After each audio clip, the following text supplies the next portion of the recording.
আয় আল্লাহ, আমাদের হিসাবটাকে সহজ করে দিও।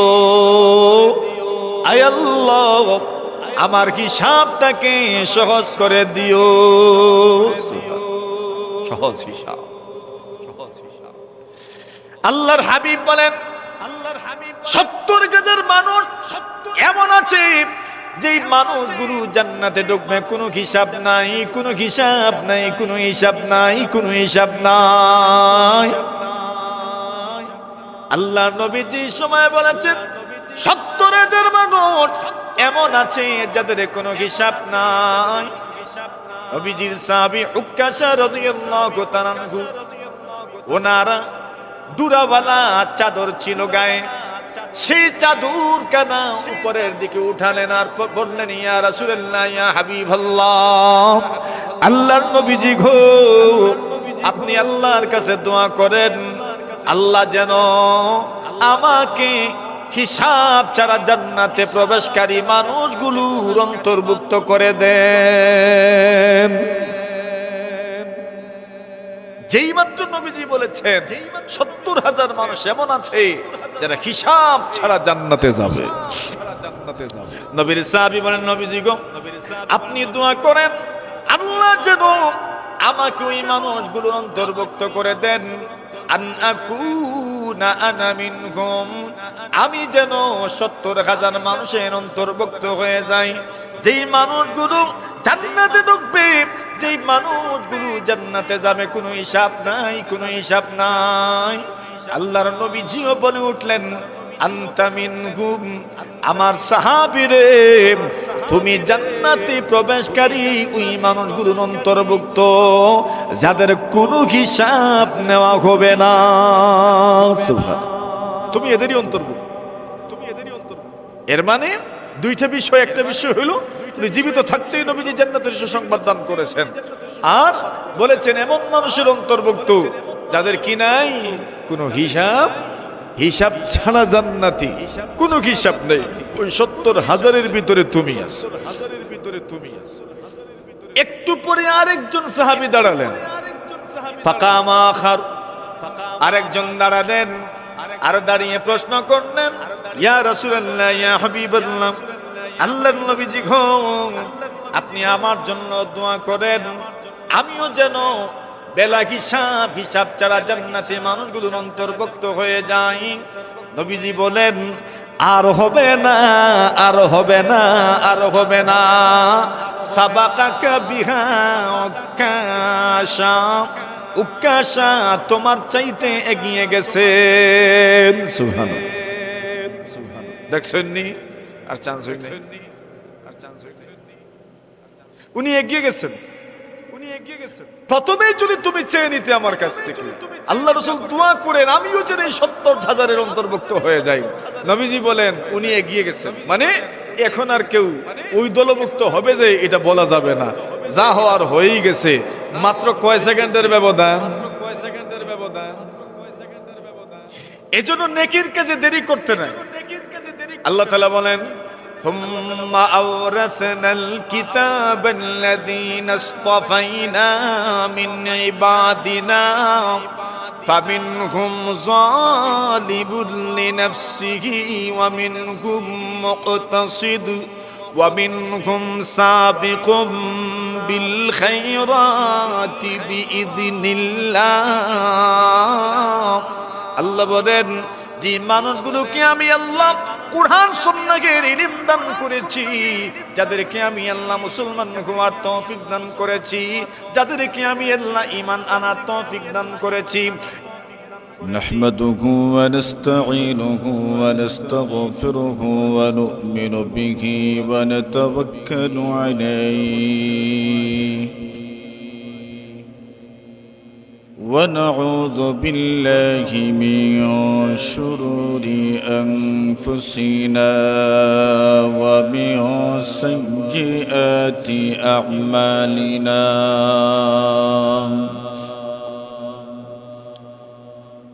من يهده الله فلا مضل له ومن يضلله فلا هادي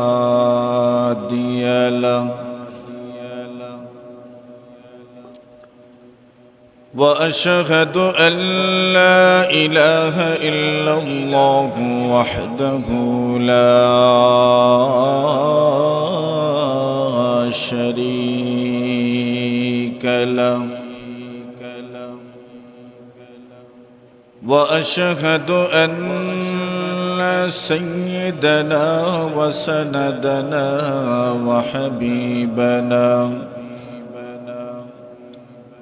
ومولانا محمدا عبده ورسوله الذي أرسله الله تعالى إلى كافة الناس بشيرا ونذيرا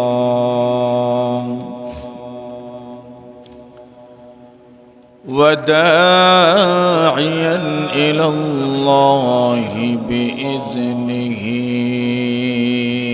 وسراجا منيرا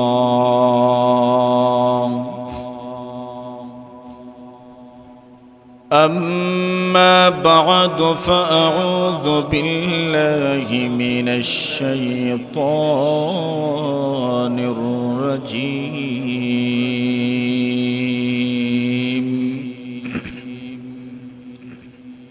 بسم الله الرحمن الرحيم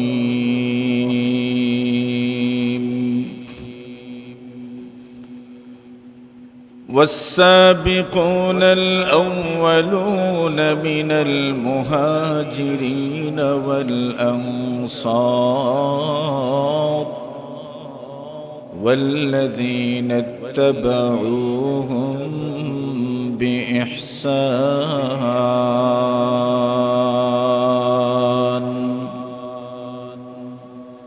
رضي الله عنهم ورضوا عنه وأعد لهم جنات تجري تحتها الأنهار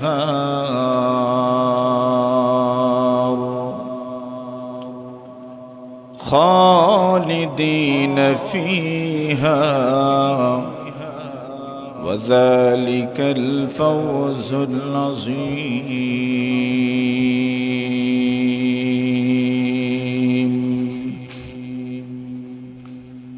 وقال رسول الله صلى الله عليه وسلم بادروا بالأعمال سبعا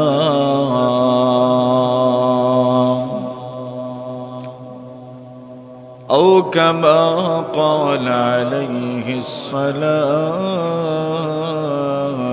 والسلام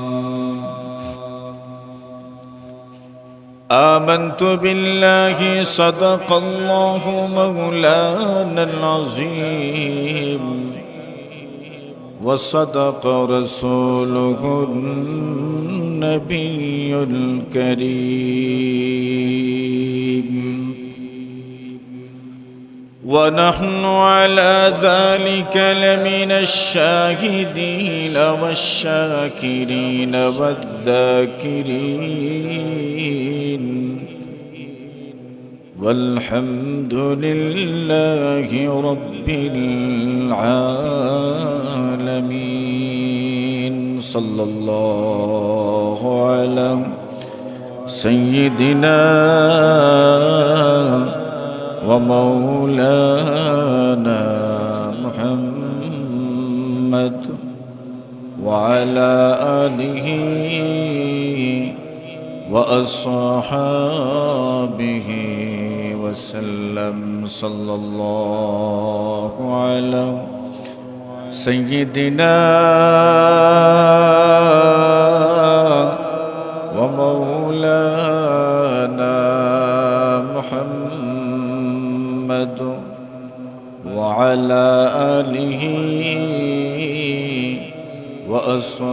وأصحابه وسلم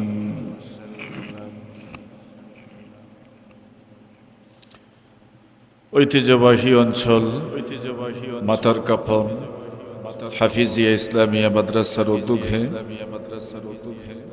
আয়োজিত অধ্যক্ষার ওয়াজ ও দোয়া মাহফিলের সম্মানিত সভাপতি সাহেবান, উপস্থিত হযরত উলামায়ে কেরাম, মুরব্বী সাহেবান, যুবক ভাইয়েরা,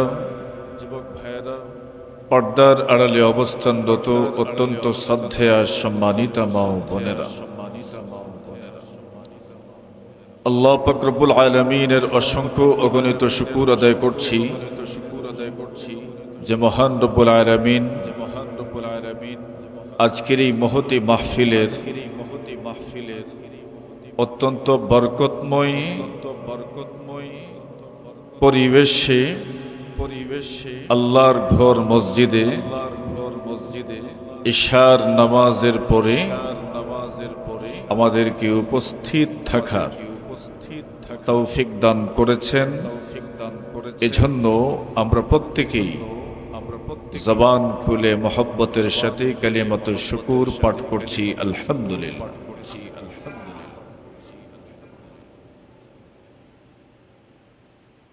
এখানে মধ্যখানে একজন উস্তাদ বসলে ভালো, নতুবা এদেরকে পিছনে পাঠিয়ে দিলে ভালো।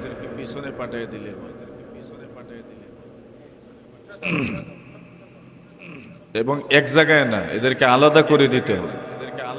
যাও পিছনে যাও, আলাদা হয়ে বসো। আপনারা যারা মুরব্বী আপনারা এদিকে আসেন, আর এদেরকে আলাদা করে দেন,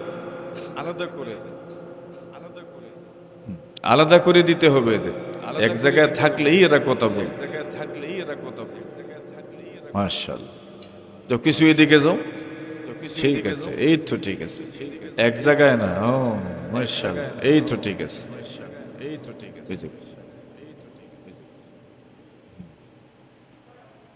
ঠিক আছে, এখন ঠিক আছে। মাশাআল্লাহ, এই তুমি ওর পাশে গেলে কেন? তুমি এখানে আসো। মাশাআল্লাহ, এই তো সুন্দর হয়ে গেছে। ওদেরকে এক জায়গায় রাখলে এদের গল্প গুজবের শেষ নাই, কত জরুরি কথাবার্তা এদের থাকে। আলহামদুলিল্লাহ, আল্লাহ তাআলা আমাদেরকে এখানে নিয়ে আসছেন, এজন্য আমরা সবাই খুশি আলহামদুলিল্লাহ। তো আবহাওয়া গরম, মাহফিল মসজিদের ভিতরে, এজন্য আওয়াজ বুঝতে আপনাদের কষ্ট হবে, কথাগুলো বুঝতেও কষ্ট হবে। কর্তৃপক্ষের কিছু করার নেই, আমাদেরও কিছু করার নেই। এজন্য যার যার মতো করে কষ্ট করে ধৈর্যের সাথে আমরা কথাগুলো শুনে নিব ইনশাআল্লাহ। পারবেন না? মাথুন না আপনারা? ইনশাআল্লাহ। কথা বুঝেন নাই তো ইনশাআল্লাহ কিসের উপর বলবেন? ঠিক আছে নি? কথা বোঝা গেছে তো? একটু কষ্ট হবে। বাহির থেকে অনেক সুন্দর শোনা যাবে, কিন্তু ভিতরে ফ্যানের আওয়াজ, আবার আওয়াজটা প্রতিধ্বনি হবে। বুঝতে কষ্ট হলেও ধৈর্যের সাথে আমরা বসবো। আল্লাহ তৌফিক দান করুন, আমিন। আমাদের এই আশাটা, এই বসাটা আল্লাহ তাআলার কাছে কত দামি। একটা হলো জীবনে প্রতিযোগিতা করা। আমার তো মনে হয় একমাত্র নেক কাজ ছাড়া বাকি সব কিছুতেই প্রতিযোগিতা করে আমরা অভ্যস্ত, ঠিক না? মনে করেন সম্পদ উপার্জনের ক্ষেত্রে এটা একটা প্রতিযোগিতা আছে আমাদের মধ্যে। কার চেয়ে কে ভালো খাইতে পারি, এটাও একটা প্রতিযোগিতা আছে। বাজারে গেলে কার চেয়ে কে ভালো মানের জিনিস কিনতে পারি, এরও প্রতিযোগিতা আমাদের মধ্যে আছে। কার চেয়ে কার ঘর সুন্দর হবে, এই প্রতিযোগিতাও আমাদের মধ্যে আছে। কার চেয়ে কে সুন্দর পড়তে পারি কাপড় চোপড়, এটারও প্রতিযোগিতা আছে না নাই? আছে। কিন্তু প্রতিযোগিতা নাই যেখানে ওই জায়গার নাম হইল নেকামল। এই ক্ষেত্রে আমাদের প্রতিযোগিতা নাই। আজ পর্যন্ত এমন কয়জন মানুষ পাওয়া যাবে যে মনে মনে আমি ভাবছি অমুকের চাইতে আমার আমল বেশি হইতো, এই ইন্টেনশন, এই চিন্তা, এই নিয়ত কতজনের মধ্যে আছে? আমার তো মনে হয় খুব কম মানুষই এমন পাওয়া যাবে যে অমুকের চেয়ে আমি বেশি আমল করব, এরকম মন মানসিকতা রাখার মতো মানুষ মনে হয় খুব একটা পাওয়া যাবে। বাকি সব ক্ষেত্রে প্রতিযোগিতার মন মানসিকতা আছে। তো নেকির লাইনে প্রতিযোগিতা, যে আমি উনি মনে করেন নামাজ জামাতের সাথে আদায় করেন, আমি উনার সাথে কম্পিটিশন করব যে জামাতে নামাজ আদায় করব। কেউ মনে করেন সুন্নত নামাজের গুরুত্ব অনেক দেন, তো আমিও মনে করেন সুন্নতের গুরুত্ব দিব। আমি মনে মনে ভাবলাম ওনার চেয়ে আমি এগিয়ে যাব। এইরকম মন মানসিকতার মানুষ আপনাদের মধ্যে অনেককেই হয়তো খুঁজে পাওয়া যাবে, কিন্তু পুরো সমাজ ব্যবস্থায় এমন মানুষের সংখ্যা কিন্তু খুব একটা বেশি নয়। নেকির লাইনে প্রতিযোগিতা, আল্লাহ তাআলা আমাদেরকে বারবার বলছেন ওয়াসারিউ ইলা মাগফিরাতিম মির রাব্বিকুম ওয়া জান্নাতিন আরদুহাস সামাওয়াতু ওয়াল আরদ উইদ্দাত লিল মুত্তাকিন। আল্লাহ বলেন ওয়াসারিউ ইলা মাগফিরাতিম মির রাব্বিকুম, আল্লাহ বলেন তোমরা তোমাদের রব মহান আল্লাহর মাগফিরাত এবং তার জান্নাত পাওয়ার জন্য তোমরা প্রতিযোগিতা করো। আল্লাহ বলছেন আল্লাহর জান্নাত পাওয়ার জন্য তোমরা প্রতিযোগিতা করো, আল্লাহর পক্ষ থেকে ক্ষমা মাগফিরাত মাফি পাওয়ার জন্য তোমরা প্রতিযোগিতা করো। আমরা চিন্তার দরকার নাই এই লাইনে আমাদের অবস্থানটা কি পরিমাণ, এটা আমাদের সবারই জানা আছে মোটামুটি। এখন আল্লাহ বলছেন জান্নাত পাওয়ার জন্য প্রতিযোগিতা করো, আল্লাহর মাগফিরাত পাওয়ার জন্য প্রতিযোগিতা করো।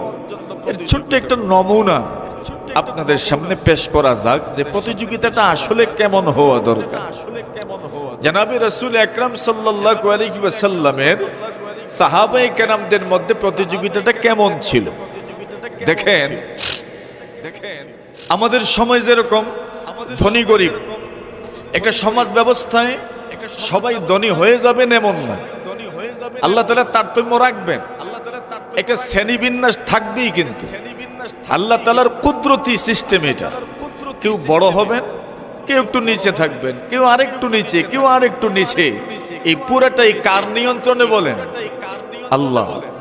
এজন্য সব মানুষ বুদ্ধি, জ্ঞান, শক্তি সবকিছু আছে, কিন্তু এরপরেও লোকটা ধনী নয়, গরিব।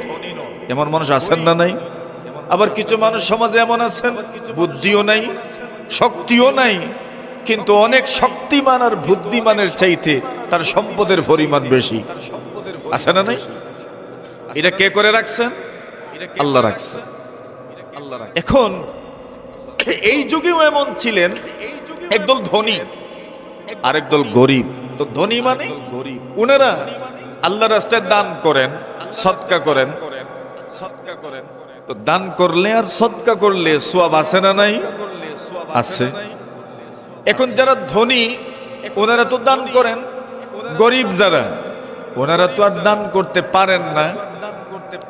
এখন ওই গরিব সাহাবায়ে কেরাম নবীজির কাছে গেলেন আর বললেন, ইয়া রাসূলুল্লাহ, যাহাবা আহলুদ দুসুর, ধনী যারা, এরা তো অনেক সওয়াবের অংশীদার হয়ে যাচ্ছে।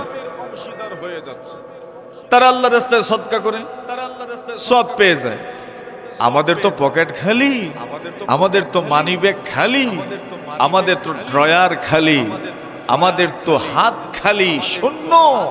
আমরা তো সদকা করতে পারি না। বাস ধনীরা সওয়াব নিয়ে যাচ্ছে আর আমরা পিছনেই রয়ে গেলাম। এই কথাটা ওনারা বলছেন কেন? ওনারা দেখছেন নিজের চোখের সামনে কেউ নেকির পাহাড় বানাচ্ছেন আর আমরা পিছনে রয়ে যাচ্ছি। এই যে একটা চিন্তাধারা, চিন্তা চেতনা যে কেউ আমাদের চেয়ে এগিয়ে যাচ্ছেন, আমরা পিছনে রয়ে গেলাম, সেই চিন্তা থেকেই বলছেন, ইয়া রাসূলুল্লাহ, ওনারা তো অনেক সওয়াবের অংশীদার হয়ে যাচ্ছেন আর আমরা তো পিছনে রয়ে গেলাম। এমন ধ্যান ধারণা আমাদের কতজনের আছে? এখন নবীজি তো সান্ত্বনা দিবেন। নবীজি বললেন, সাহাবীরা আমার,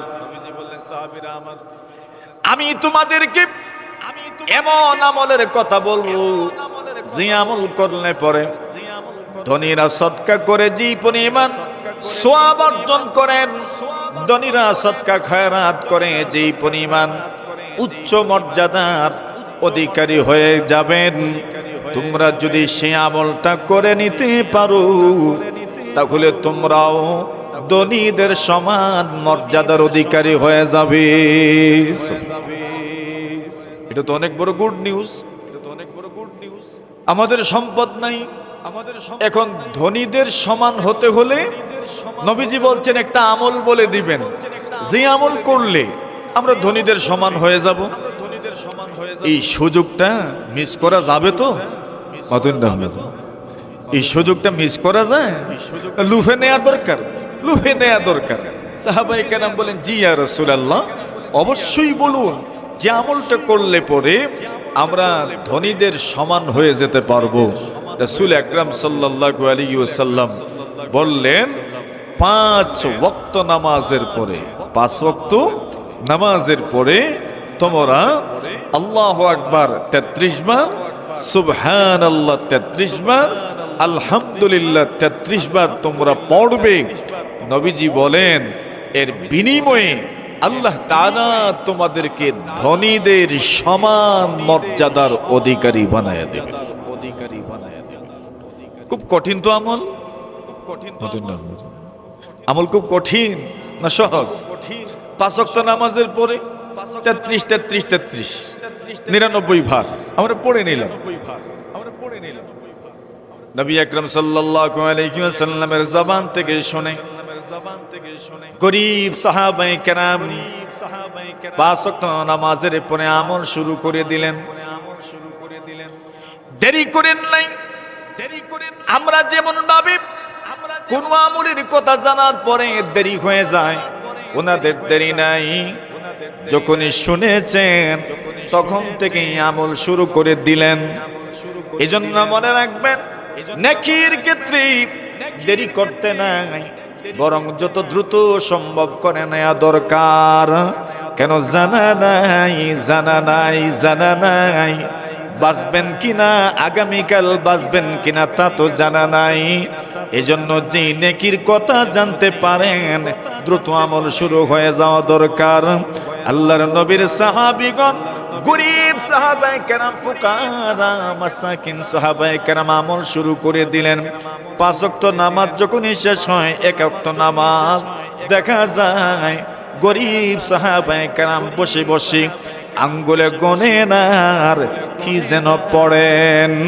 আবার মনে মনে ভয় আছে, ধনীরা যদি জেনে নিতে পারেন ওনারাও তো আমল শুরু করে দিবেন।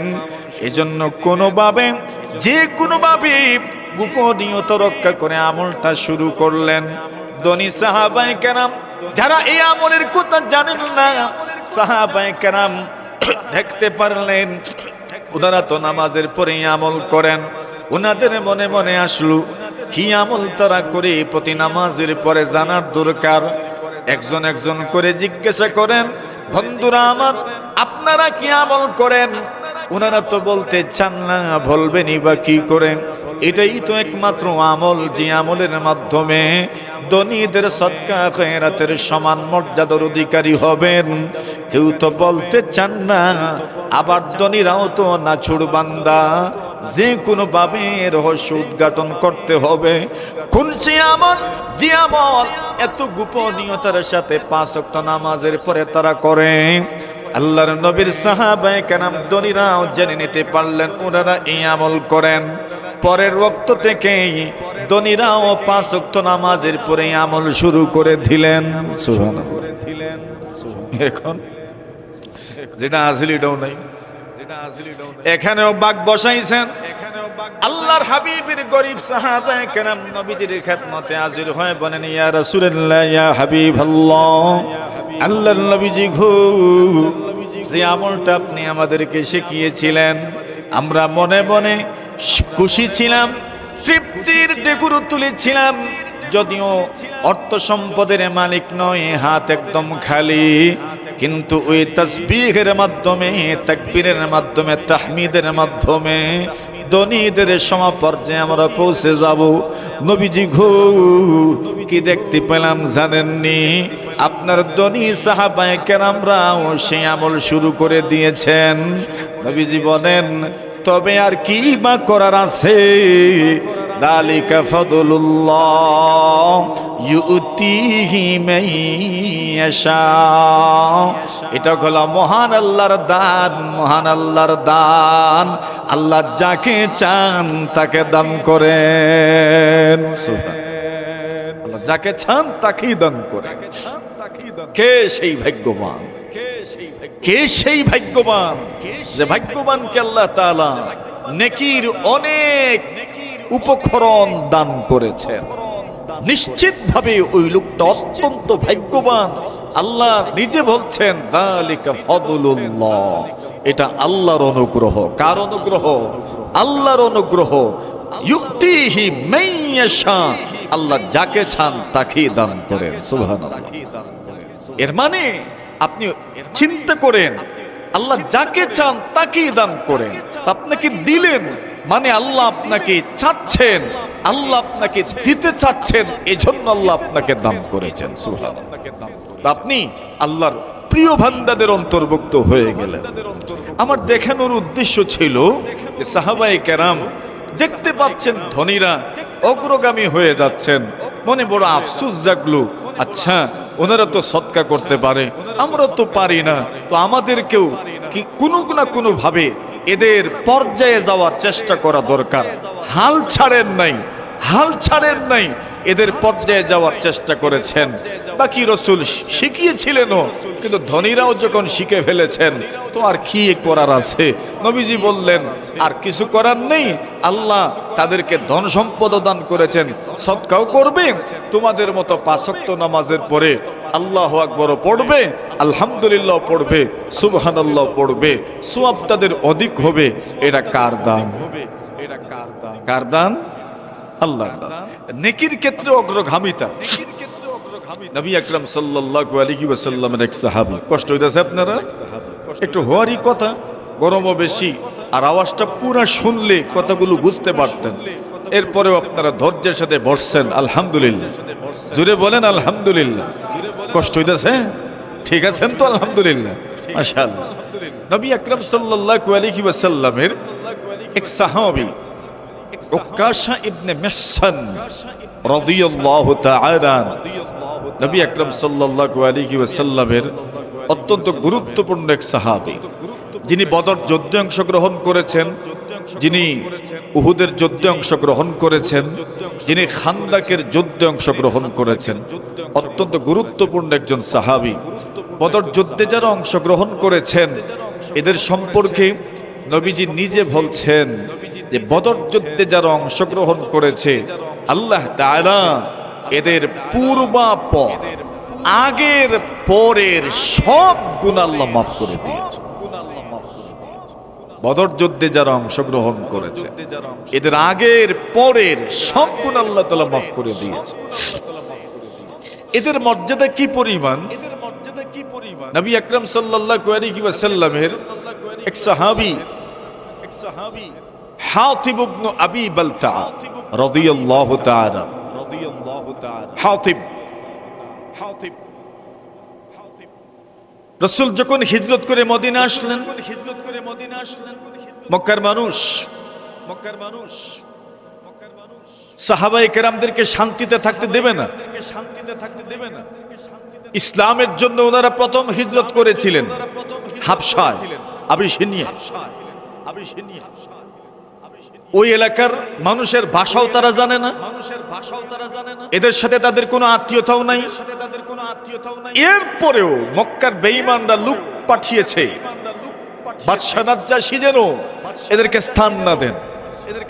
আর মদিনায় তো তাদের আত্মীয়তা, মদিনার মানুষের ভাষাও সমান।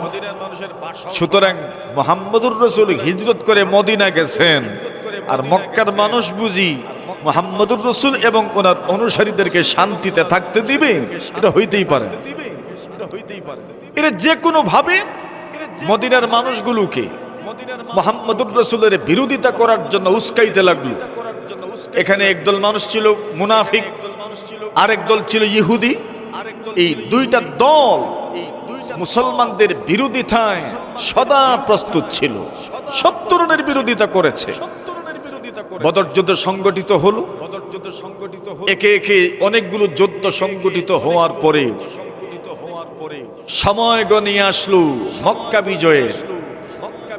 অষ্টম হিজরিতে মক্কা বিজয়। আল্লাহর রাসূল মদিনার থেকে বিশাল একদল সাহাবায়ে কেরামদেরকে নিয়ে মক্কা বিজয়ের জন্য মক্কা অভিযানে যাবেন। নিজের মাতৃভূমি, নিজের জন্মভূমি, সেই মক্কা অভিযানে যাবেন। নবীজিরই একজন সাহাবী মক্কার হাইকমান্ড বড় বড় লিডারদের কাছে চিঠি লিখেছেন। কি চিঠি? নবীজির মক্কা অভিযানের কথা ফাঁস করে দিয়েছে। এদেরকে চিঠি লিখেছেন, মুহাম্মদ তোমাদের উপর আক্রমণ করার জন্য বিশাল এক বাহিনী নিয়ে আসছেন, তোমাদের উপর আক্রমণ করবে। অভিযানের কথা ফাঁস হয়ে যাবে। আল্লাহ তাআলা অভিযানকে ব্যর্থ হতে দেবেন না। মক্কা বিজিত হবেই।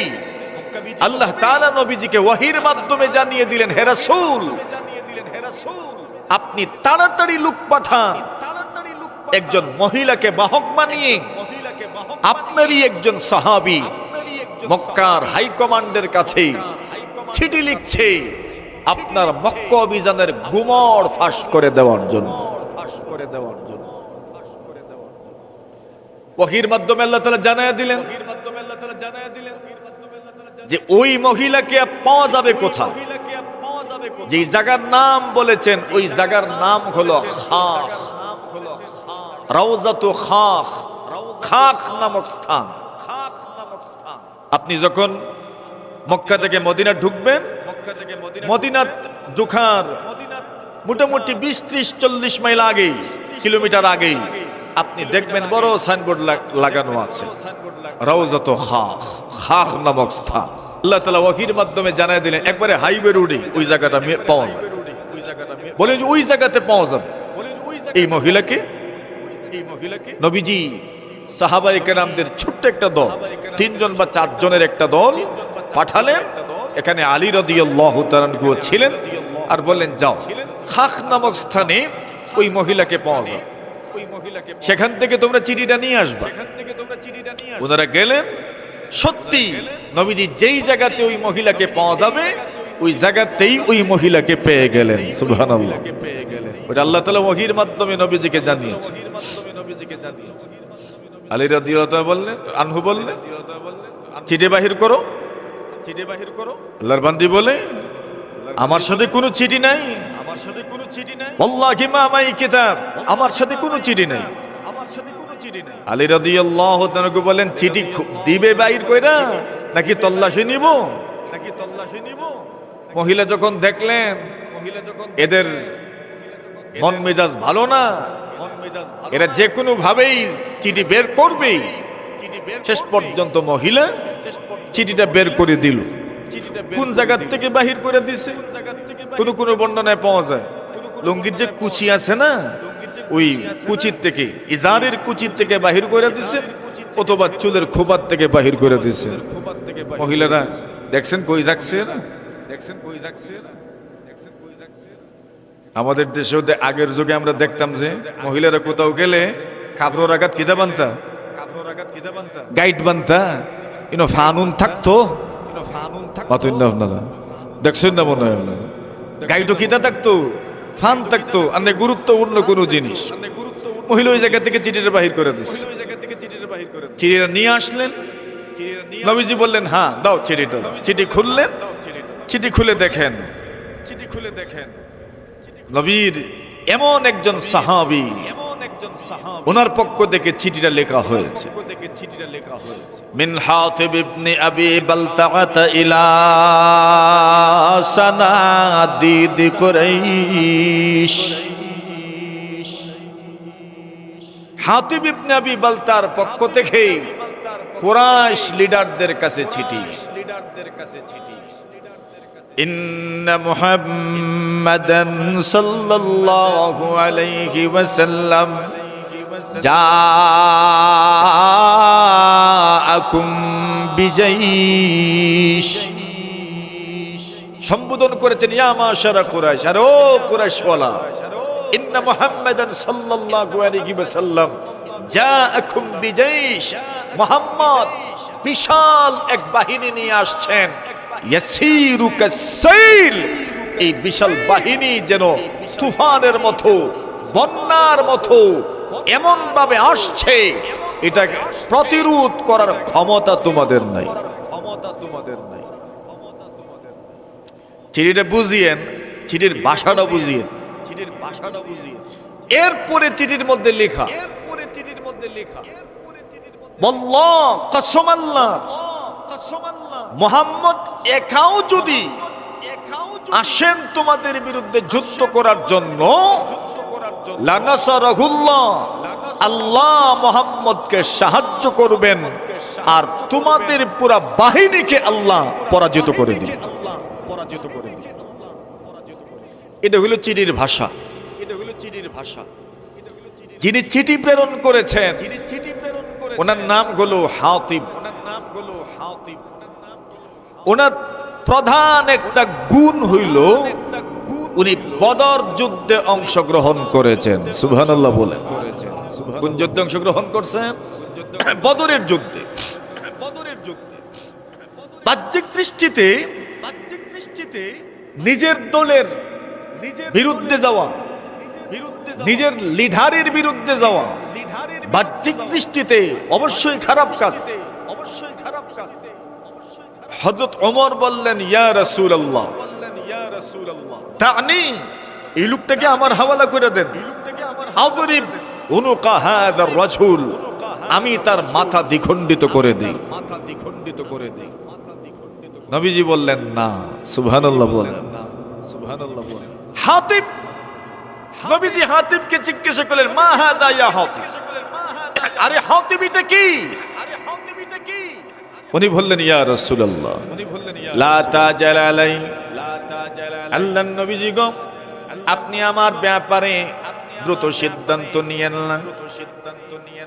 ইয়া রাসূলুল্লাহ ইয়া হাবিবাল্লাহ, ওগো নবীজি আমার ব্যাপারে আপনি দ্রুত সিদ্ধান্ত নিয়েন না।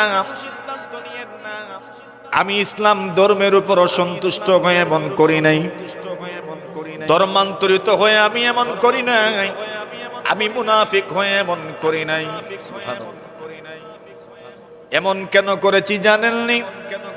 আপনার সাহাবায়ে কেরাম যারা আছেন, এদের আত্মীয় স্বজন যারা মক্কায় আছে, এদেরকে শেল্টার দেওয়ার মতো লোক মক্কায় আছে, কিন্তু আমার আত্মীয় স্বজন যারা মক্কায় আছে, এই মানুষগুলোকে নিরাপত্তা দেওয়ার মতো কোন শক্তি আমার মক্কায় নাই। আমি এই চিঠির মাধ্যমে কুরাইশ লিডারদের সিম্পিতি পাওয়ার চেষ্টা করেছি, এদের অনুগ্রহ পাওয়ার চেষ্টা করেছি, যাতে করে আমার গোত্র এবং আমার খানদান, আমার আত্মীয় স্বজনদের নিরাপত্তার একটা ব্যবস্থা হয়ে যায়। কিন্তু মনে মনে প্রশ্ন রাখতে পারি, ইসলামের 12টা বাজি ইসলাম ধর্মের ক্ষতি করে আপনি আপনার গোত্রের মানুষ, আপনি আপনার আত্মীয় স্বজনদের নিরাপত্তার ব্যাপারটাকে আপনি প্রাধান্য দিয়ে দিলেন। আল্লাহর নবীর সাহাবী বলেন, নবীজি গো, আমি যে চিঠি লিখেছি এই চিঠির মাধ্যমে আমি তাদের অনুগ্রহ পেয়ে যাব, কিন্তু চিঠির যে ভাষা, ওই ভাষার মাধ্যমে ইসলাম ধর্মের সামান্য ক্ষতি হবে না, আল্লাহ এবং আল্লাহর দ্বীনের সামান্য ক্ষতি হবে না। কেন? এই চিঠির মাধ্যমে আমি তো যেটা জানানোর চেষ্টা করেছি সেটা হলো মুহাম্মদ তোমাদের বিরুদ্ধে অভিযান পরিচালনা করতে যাচ্ছেন, বিশাল একটা বাহিনী নিয়ে আসছেন, এটাই তো তাদেরকে জানানোর মূল বিষয়। কিন্তু পরক্ষণেই তো আমি বলে দিয়েছি মুহাম্মদ একাও যদি আসেন তবে আল্লাহ উনাকে সাহায্য করবেন, উনাকে বিজয়ী করবেন, তোমাদেরকে পরাজিত করবেন। সুতরাং এই তত্ত্বটা জেনে এদের এমন কোনো উপকার হওয়ার সম্ভাবনাও নাই, ইসলামের যে ক্ষতি হয়ে যাবে এমন কিছু তো আমি করি নাই। আল্লাহর হাবিব বললেন, সাদাকা হাতিব, সাদাকা হাতিব, হাতিব সত্য বলেছে, হাতিব সত্য বলেছে, হাতিব সত্য বলেছে, হাতিব সত্য বলেছে। জুরে বলেন সুবহানাল্লাহ। আল্লাহর নবী বলেন, হাতিবের ব্যাপারে কোনো কঠিন সিদ্ধান্ত নেওয়া যাবে না। আল্লাহর নবীর সাহাবী ওমর বলেন, নবীজি গো, আপনি ওকে আমার হাওলা করে দেন, আমি তার মাথাটা দ্বিখণ্ডিত করে দেই। আল্লাহর নবী বলেন, এর ওমর তোমার কি জানা নাই, আমার হাতিব বদর যুদ্ধে অংশগ্রহণ করেছে, আমার হাতিব বদর যুদ্ধে অংশগ্রহণ করেছে। বুখারী শরীফের বর্ণনায় আসে, আল্লাহর নবীজি বলেন, যারা বদর যুদ্ধে অংশগ্রহণ করেছে আল্লাহ তাদেরকে মর্যাদা দিয়েছেন। কি পরিমাণ মর্যাদা জানোনি? আল্লাহ তাআলা তাদের ব্যাপারে ঘোষণা দিয়ে বলেছেন, বদর যুদ্ধে যারা অংশগ্রহণ করেছে আল্লাহ তাদের আগের পরের জীবনের সবগুলো গুনাহ মাফ করে দিয়েছে। এর ওমর তোমার কি জানা নাই, সে বদর যুদ্ধে অংশগ্রহণ করেছে। আর এরা এমন ব্যক্তিত্ব যাদের পূর্বাপর আগের পরের সব গুনাহ আল্লাহ মাফ করে দিয়েছে। এই এক পয়েন্ট বদর যুদ্ধে অংশগ্রহণ করেছে। সুবহানাল্লাহ, বদর যুদ্ধে অংশগ্রহণ করেছে। এজন্য বলা হয়, ইদিল হাবিবু আতা বিযামবিন ওয়াহিদিন জাআত মাহাসিনুহু বিআলফি শাফীঈ।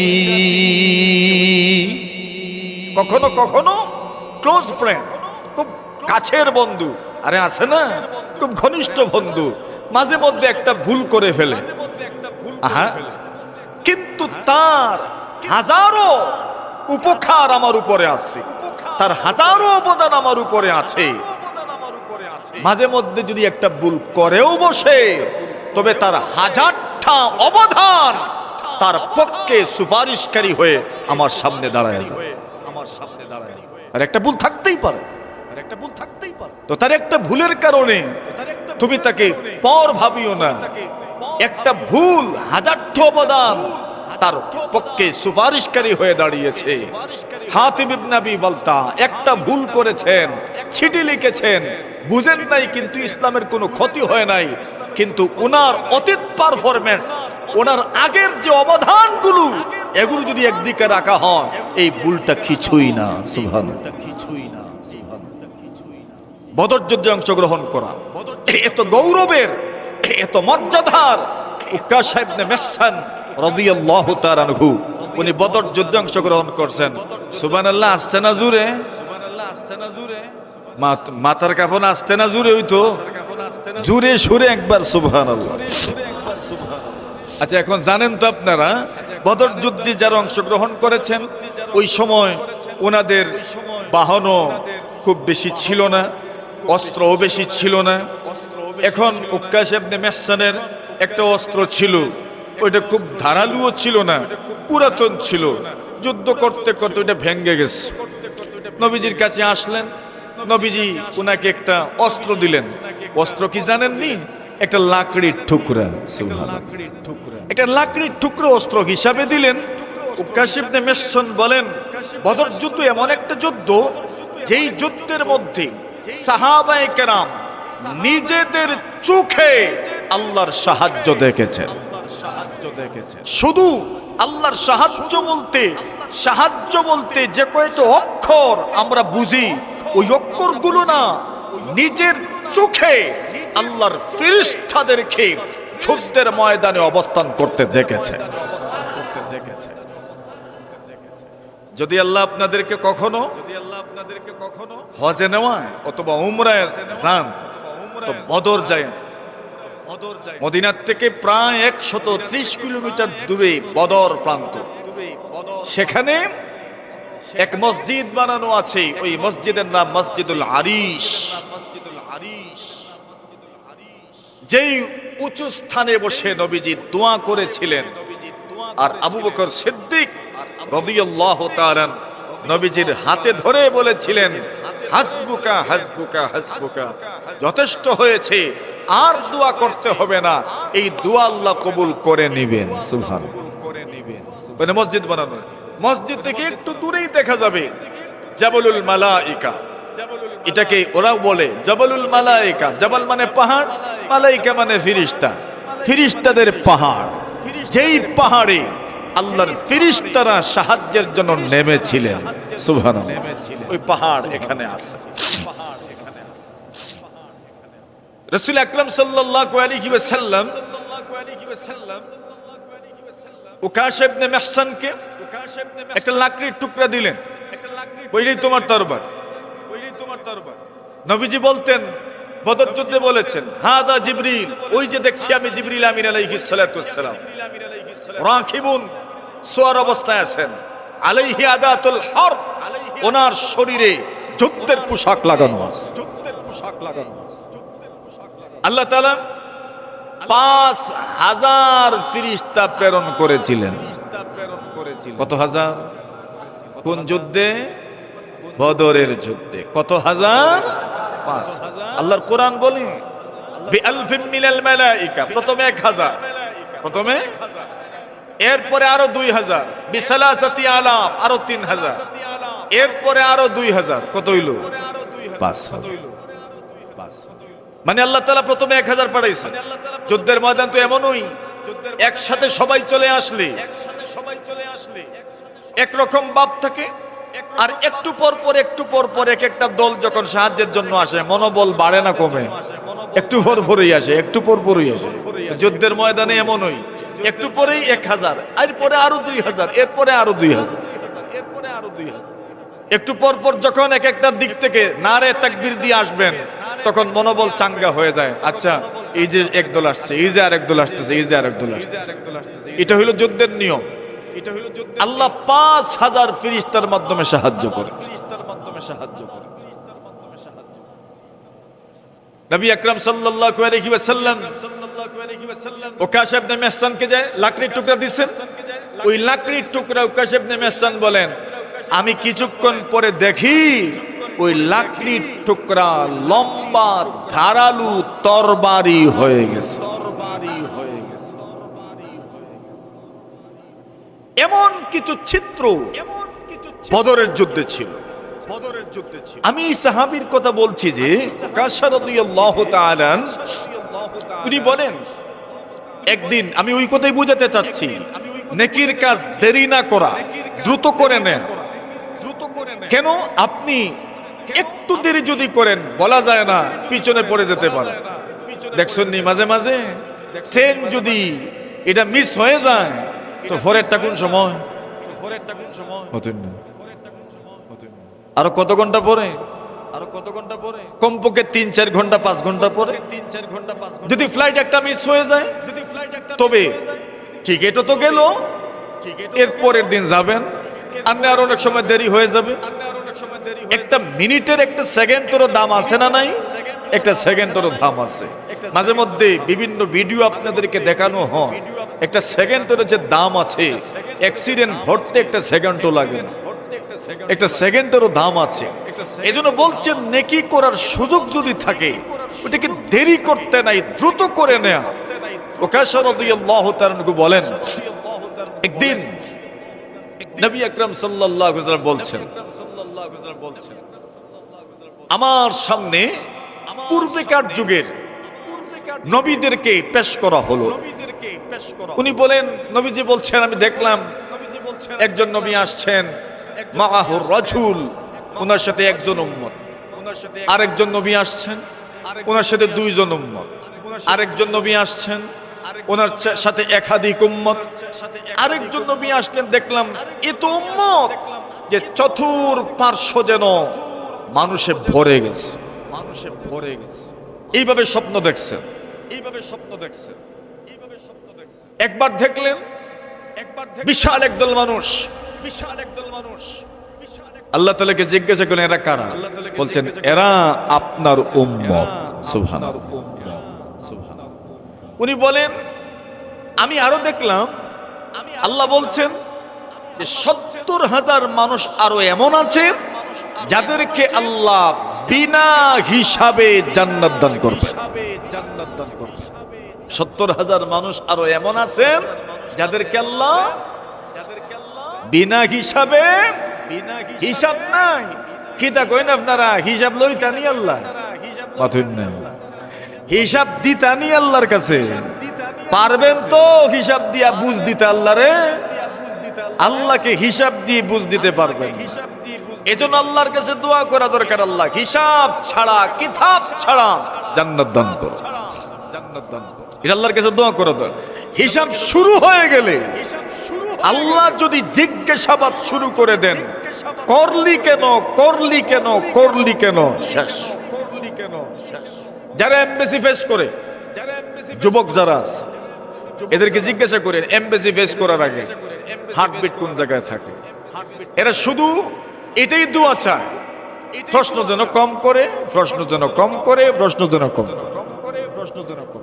মাতুন না আপনারা, প্রশ্ন বেশি করলেই, প্রশ্ন বেশি করলেই আর ফারইবা আটকাই দিব, আটকাই দিব। আমেরিকার এমবেসি ফেস করে, ইউরোপের এমবেসি ফেস করে, সবার মনে মনে একটাই, আল্লাহ প্রশ্ন যেন কি করে, জিজ্ঞাসাবাদ যেন কম করে। জিজ্ঞাসাবাদ করলেই আটকা পড়ে।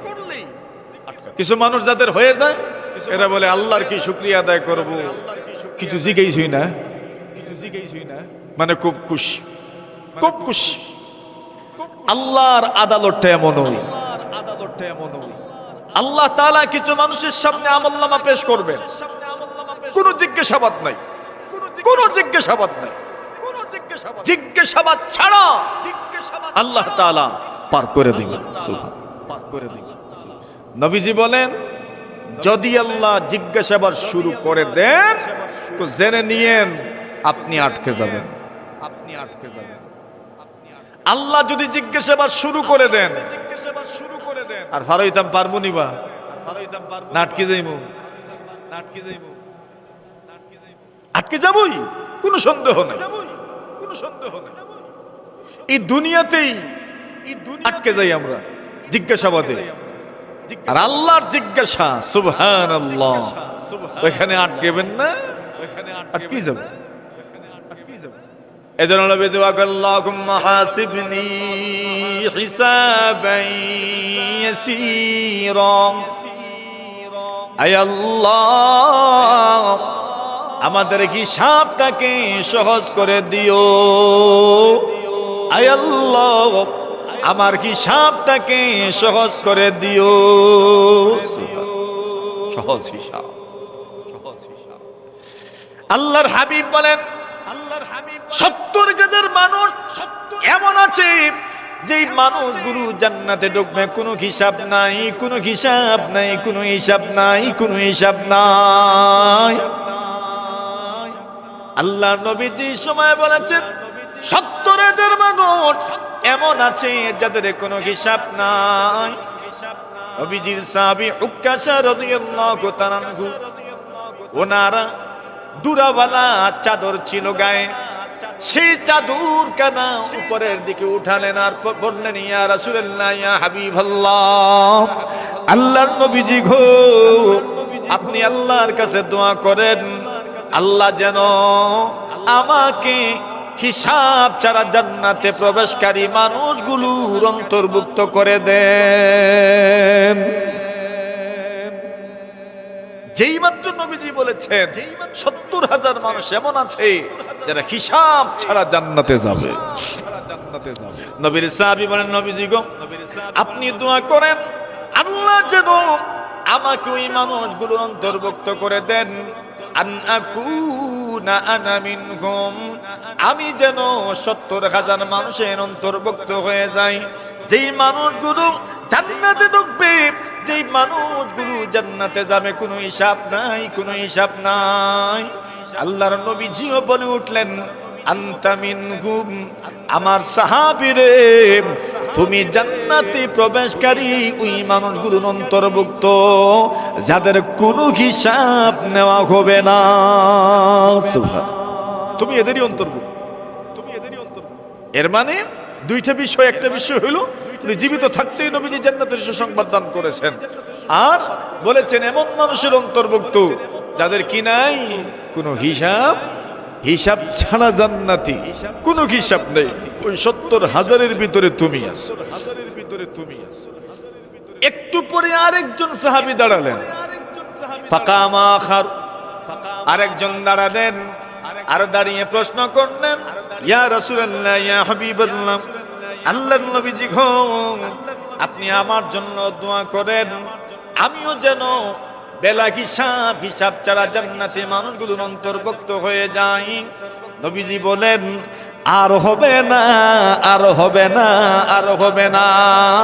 সাবাকাকা বিহা উকাশা, উকাশা তোমার চাইতে এগিয়ে গেছেন। সুবহানাল্লাহ, দেখছেন নি? আর চান্স হয়নি, উনি এগিয়ে গেছেন, উনি এগিয়ে গেছেন। প্রথমেই যদি তুমি চেয়ে নিতে আমার কাছ থেকে, আল্লাহ রাসূল দোয়া করেন আমিও যেন এই 70,000-এর অন্তর্ভুক্ত হয়ে যাই। নবীজি বলেন উনি এগিয়ে গেছেন, মানে এখন আর কেউ ওই দলভুক্ত হবে যে এটা বলা যাবে না, যা হওয়ার হয়েই গেছে। মাত্র কয় সেকেন্ডের ব্যবধান, এজন্য নেকির কাজে দেরি করতে নাই। আল্লাহ তাআলা বলেন, ثم أورثنا الكتاب الذين اصطفينا من عبادنا فمنهم ظالم لنفسه ومنهم مقتصد ومنهم سابق بالخيرات بإذن الله। আল্লাহ বলেন, যে মানুষগুলোকে আমি আল্লাহ কুরআন সুন্নাহের ইলম দান করেছি, যাদেরকে আমি আল্লাহ মুসলমান হওয়ার তৌফিক দান করেছি, যাদেরকে আমি আল্লাহ ঈমান আনার তৌফিক দান করেছি, এই মানুষগুলো একদল তো এমন যারা নিজেদের বড় নবী, জালিলুল কদর পয়গম্বর, উলুল আজমি মিনার রাসূল। আল্লাহ তাআলা কোরআনে মাজিদের মধ্যে যাদেরকে পুখতা ইরাদাওয়ালা, দৃঢ় সংকল্পওয়ালা নবী রাসূল বলেছেন, তার মধ্যে একজন হলেন মূসা কালিমুল্লাহ আলাইহিস সালাতু ওয়াস সালাম, যিনি বনি ইসরাইলের সবচেয়ে বড় নবী মূসা কালিমুল্লাহ আলাইহিস সালাতু ওয়াস সালাম। ওনার শরীয়ত, এরপরে ইনজিল, এগুলো মূসা আলাইহিস সালাতু ওয়াস সালামের শরীয়তের উপরই এই সমস্ত কিতাবাদি নাজিল হয়েছে।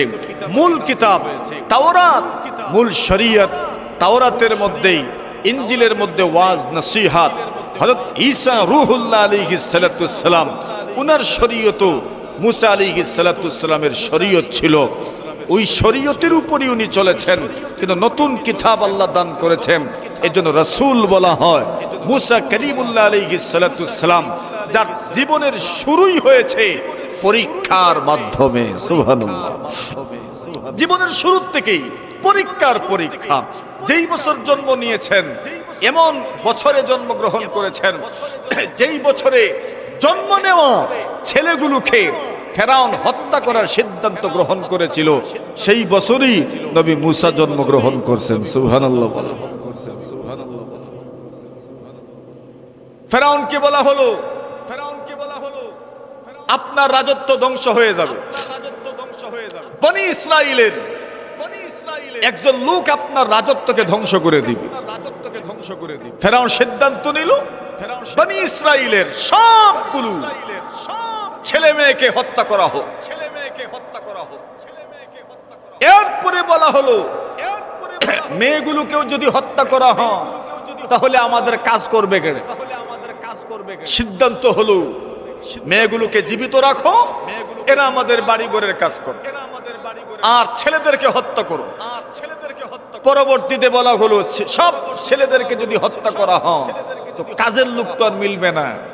বলা হলো 1 বছরের ছেলেগুলোকে হত্যা করা হবে, আরেক বছরের ছেলেগুলোকে জীবিত রাখা হবে। এই সিদ্ধান্ত বহাল। আল্লাহ চাইলে তো মুসা নবীকে এমন বছর জন্ম দিতে পারতেন যেই বছরের ছেলেগুলোকে জীবিত রাখা হবে, আল্লাহ ওই বছর জন্ম না দিয়ে এমন বছর জন্ম দিয়েছেন ফেরাউনের রেজিস্টারে সিদ্ধান্তের বইয়ে যেই বছরের ছেলেদেরকে জীবন্ত হত্যা করা হবে এই বছর আল্লাহ মুসা নবীকে জন্ম দিয়ে চ্যালেঞ্জ ছুড়ে দিলেন, দেখি না পারলে আমার মুসাকে তুমি হত্যা করো। সুবহানাল্লাহ বলো, পারলে করো। আল্লাহ বলেন ওয়াফাতান্নাকা ফুতুনা। আল্লাহ বলেন একটা নয়, দুইটা নয়, তোমার শৈশব থেকে বার্ধক্যকাল পর্যন্ত পরীক্ষার মধ্যে আমি আল্লাহ তোমাকে রেখেছি। সুবহানাল্লাহ। মুসা নবীর শুরুটাই পরীক্ষা দিয়ে, এমন পরীক্ষা জন্ম হয়ে গেল।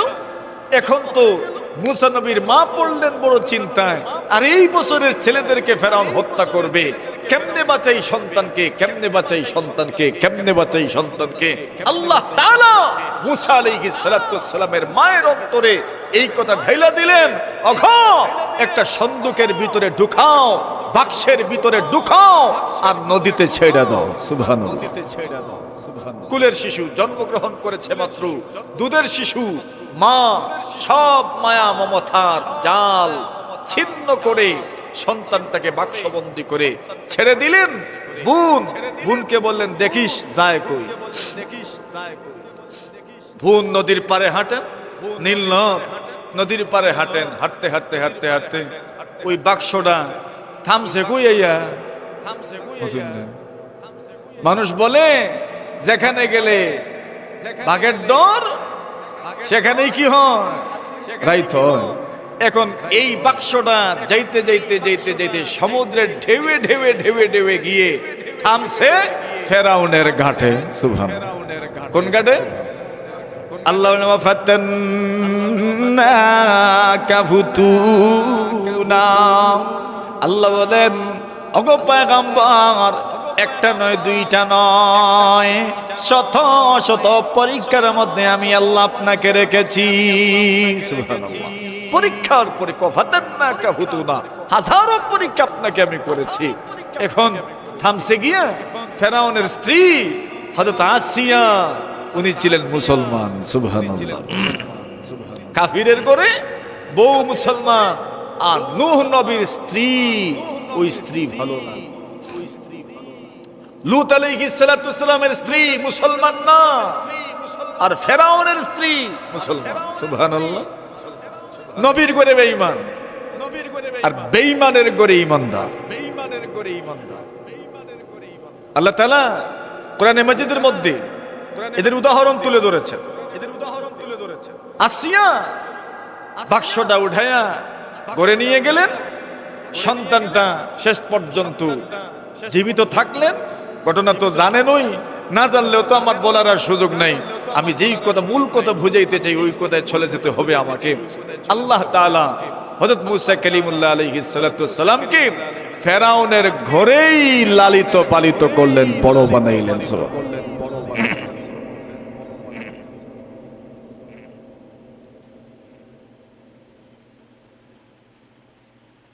فموسى الذي رباه فرعون فمرسلوا وموسى الذي رباه جبريل فكافروا। আল্লাহ লীলা খেলা কি বুঝবেন? ওই সময় দুইজনের নাম ছিল মুসা, একজন ছিলেন মুসা ইমরান, মুসা ইবনে ইমরান যিনি নবী। আরেকজন ছিল মুসা যার নাম হইল সামিরি, যাকে সামিরি বলা হইতো। জিবরিল আমিন যাকে লালন পালন করেছেন ওইটা হইল কাফির। আর ফেরাউনের ঘরে যিনি লালিত পালিত হইছেন উনি হইলেন নবী। সুবহানাল্লাহ। আল্লাহর কি কুদরত, আল্লাহর কি কুদরত, আল্লাহর কি কুদরত। মুসা আলাইহিস সালাতু ওয়াসসালাম এত পরীক্ষার সম্মুখীন হয়েছেন, আল্লাহ তাআলা এত নিয়ামত দান করেছেন ওনাকে, বাহ্যিক দৃষ্টিতে এত বড় বড় নিয়ামত আল্লাহ ওনাকে দান করেছেন, কল্পনার বাহিরে, কল্পনার বাহিরে আল্লাহ তাআলা কত বড় বড় মুজিজা দান করেছেন। ওয়া আরসালনা আলাইহিমুত তুফানা ওয়াল জারাদা ওয়াল কুম্মালা ওয়াদ দাফাদি والدم آيات مفصلات আল্লাহ তাআলা মুসা আলাইহিস সালামকে কত নিয়ামত দান করেছেন, আল্লাহ বর্ণনা করেছেন কত মুজিজা, সব বর্ণনা করেছেন। সবচেয়ে বড় মুজিজা যেটা আপনাদের জানা আছে, এক লাঠি হইতো সবকিছু, এক লাঠি হইতো সবকিছু। মাতইন না লাঠি ছিল নি মুসা নবীর? হ্যাঁ, এক লাঠি ছিল, পানির প্রয়োজন। আল্লাহ বলছেন লাঠি আছে তো তোমার কাছে, পাথরে আঘাত করো। আঘাত করেছেন একটা দুইটা না, 12টা ঝর্ণা আল্লাহ প্রবাহিত করে দিয়ে, এক পাথর, এক পাথর 12টা ঝর্ণা প্রবাহিত হয়ে গেছে, 12টা ঝর্ণা প্রবাহিত হয়ে গেছে। কি রহমত বরকত আল্লাহ লাঠির মধ্যে রাখছে, ফেরাউনের জাদুগিরদের সাথে প্রতিযোগিতা মাটিতে ছেড়ে দিয়েছেন, মাটিতে ছেড়ে দিয়েছেন। এরা সাপ বানাইছে, মানুষের ধান্দা লাগাইছে।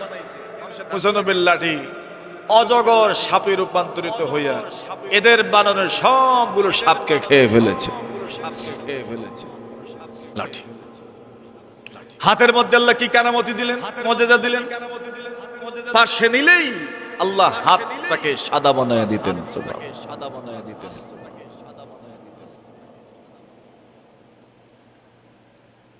আল্লাহ বলতেন হে পয়গম্বর আপনার হাত নেন এখানে, আপনার হাত নেন এখানে, দেখবেন সাদা হয়ে যাবে, দেখবেন সাদা হয়ে যাবে। হাতটা নিতেন এখানে, সাদা হয়ে যাবে, হাতটা নিতেন এখানে, সাদা হয়ে যাবে। এত বড় বড় মুজিজা আল্লাহ দান করছে, এত বড় বড় মুজিজা আল্লাহ দান করছে। আল্লাহ রাসূল মুহাম্মদুর রাসূলুল্লাহ সাল্লাল্লাহু আলাইহি সাল্লামকে মুসা নবীর উদাহরণ দিয়ে ধৈর্যের জন্য, সহ্যের জন্য বলতেন। সুবহানাল্লাহ। এজন্য কোরআনে মাজিদের মধ্যে মুহাম্মদুর রাসূলুল্লাহর আলোচনার পরে সবচেয়ে বেশি আলোচনা হয়েছে মুসা আলাইহিস সালাতু ওয়াসসালাম। এত জলিলুল কদর পয়গম্বর মুসা কালিমুল্লাহ আলাইহিস সালাতু ওয়াসসালাম। যখন তাওরাত নাজিল হবে, যখন তাওরাত তুর পর্বতে যাচ্ছেন, ওয়া কাল্লামাল্লাহু মুসা তাকলীমা। আল্লাহ তাআলা এক একজন নবীকে এক একটা পয়েন্টে, এক একটা বিশেষণে বিশেষায়িত করেছেন। তন্মধ্যে মুসা কালিমুল্লাহ আলাইহিস সালাতু ওয়াসসালাম আল্লাহ তাআলা ওনার সাথে তুর পর্বতে সরাসরি কথা বলেছেন। সুবহানাল্লাহ। এত বড় নিয়ামত আল্লাহ ওনাকে দান করেছেন। তুর পর্বতে যখন যাচ্ছেন ওহী প্রাপ্ত হওয়ার জন্য, তাওরাত পাওয়ার জন্য, উনি ওনার প্রতিনিধি যারা সাথে ছিলেন এদের চাইতে অনেকটা এগিয়ে গেছেন, মানে অনেক আগে চলে গেছেন, আল্লাহ তাআলা জিজ্ঞাসা করলেন মা আ'জালাকা আন কওমিকা ইয়া মূসা। ও মূসা, তোমার জাতি পিছনে রয়ে গেল আর তুমি এত আগে চলে আসলে, কোন জিনিস তোমাকে এত আগে নিয়ে আসলো? মুসা নবী বললেন আল্লাহ আগে কেন এসেছি জানেন? ওয়াজিলতু ইলাইকা রাব্বি লিতারদা। আয় আল্লাহ, আমি আগে আগে চলে আসলাম, আমার জাতি আমার পিছনে পিছনে আসবে, এরাও কিন্তু আপনার সামনে আসবে, আপনার কাছে আসবে, এরাও এই স্থানে আসবে, কিন্তু আমি আগে আগে চলে আসলাম যাতে করে আমার আগে চলে আসার কারণে আপনি সন্তুষ্ট হয়ে যান। আগে আসছি কেন? যেন আপনি কি হয়ে যান, সন্তুষ্ট হয়ে যান। মাঝে মাঝে দেখছেন না কোন বিয়ে বাড়িতে এরা করবে যাই মনে বলে না রে মা আমি আগে যাওয়া লাগবো আমার দায়িত্ব আছে মাতুন না এ আগে গেলে এরা খুশি হইব আগে গেলে এরা আরে বন্ধুরা বন্ধুর কাজে পিছে যে পরে যাইতো না আগে যাইতো কেন বন্ধু বলবে আমরা আগে যাওয়া লাগবো গেলে এরা কি হবে খুশি হবে মুসা নবী বলে আল্লাহ আজিল তো ইলাই করব্বি আরব আমি আগে আগে এসেছি কেন লিতারধা যাতে করে আপনি সন্তুষ্ট হন আপনি যখন দেখবেন আমি আগে চলে আসছি আপনার মায়া লাগবে দয়া লাগবে আপনার বড় মায়া লাগবে দয়া লাগবে আপনি খুশি হয়ে যাবেন আচ্ছা আমার পয়গম্বর আমার বান্দা এত আগে চলে এসেছেন আল্লাহ খুশি হয়ে যাবেন কি বোঝা গেল নেকির কাজে দেরি করা না তাড়াতাড়ি করা আমার কথাগুলো বুঝতেছেন নি আপনারা নবীজি বলেন আরে ও উম্মত তুমি কেন দেরি করছো তুমি যে নেকির কাজ করো না দেরি করছো কেন তুমি কিসের অপেক্ষায় ও যুবক তুমি কিসের অপেক্ষায় তুমি এখনো নামাজটা পড়ো না তুমি কিসের অপেক্ষায় বুড়া হয়ে যাওয়ার অপেক্ষা মাধুর